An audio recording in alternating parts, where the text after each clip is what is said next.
मेरै सिक्री लाएर गएर हजुर मेरै कुरा काट्नु भएको के Oh my god! ए सिक्री हो? त्यो देखेर चाहिँ हामी एकदमै सक भएको थियो एकदमै हाँसिरहेको थिएँ तपाईँकै सिक्री लगाएर तपाईँ खोलेर त कुरा काट्नु भएको थियो पडकास्टमा गएर कुरा काट्दाखेरि कमसेकम सिक्री खोलेर गइदिए भयो नि हुन्थ्यो नि भनेर अब कमेन्ट बक्समा आउँछ को हुनुहुन्छ नाम त भन्न चाहनुहुन्न होला सरी चाहदिनँ तपाईको सिक्री हैन कि तपाईको किडनी किन्ने औकात मैले बनाएको छु क्या तपाईले यसरी मलाई नराम्रो बनाउनु पर्दैन बुझ्नुभयो नि सिक्रीको कुरा चाहिँ के भएको थियो भने उहाँले चाहिँ अरू लुगाहरू लगाउँदाखेरि त्यो सिक्री नसुहाएर नानी यो सिक्री राखिदेऊ न है यो लुगामा सुहाएन हराउँछ घाँटीमै लगाएर राखिदेऊ भनेर भन्नुभयो मलाई है अनि त्यस पछाडि मैले त्यो सिक्री हुन्छ दिदी भनेर घाँटीमा लगाएर राखिदिएँ अनि उहाँले अर्गनाइजरसँग झगडा परेर उहाँ नेपाल आइसकेपछि चाहिँ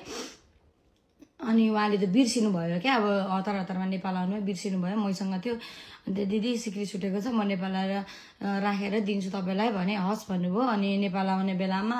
मलाई त होस हुँदैन नि त चोरेको होइन केही होइन उहाँले त यसरी भन्नुभयो कि मैले त मलाई त चोर जस्तै बनाइदिनु भयो उहाँले कान खोलेर चाहिँ मजाले सुन्दा हुन्छ है तपाईँको सिक्री होइन कि तपाईँको किडनी किन्ने औकात मैले बनाएको छु क्या तपाईँले यसरी मलाई नराम्रो बनाउनु पर्दैन बुझ्नुभयो नि